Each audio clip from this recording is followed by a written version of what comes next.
Non particulier. Voilà. Ils défilent par dizaines, sans interruption, pour une dédicace, un mot ou une blague avec Simon Worou. Et ce succès l'amuse. J'ai un copain qui me disait, mais tu vas te faire chier, il n'y aura personne. J'ai dit, on verra.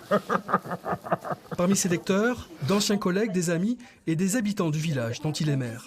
On le connaissait comme ça, comme maire, mais pas tellement sa vie. Hein.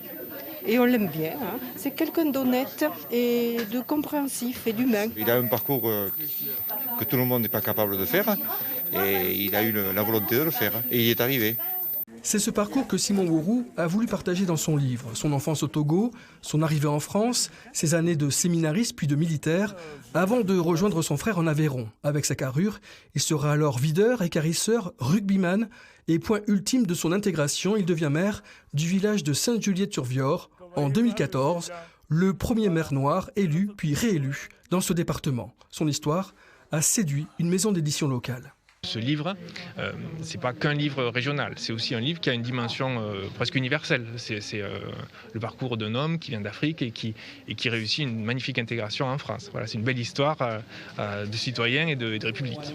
Son récit ne cache pas les difficultés ni le racisme auquel il a été confronté. Mais avec au bout, cette intégration réussie qui fait écho avec les débats actuels sur l'identité nationale. Identité. Personne ne demande à être né noir, rouge ou jaune. Pourquoi s'arrêter à ça? L'humain, c'est ce qui compte là-dedans, c'est les valeurs. Et voilà, moi je défends beaucoup l'intérieur que l'extérieur. Le sous-titre de son livre résume sa pensée. Le travail et l'amour sont plus forts que les a priori.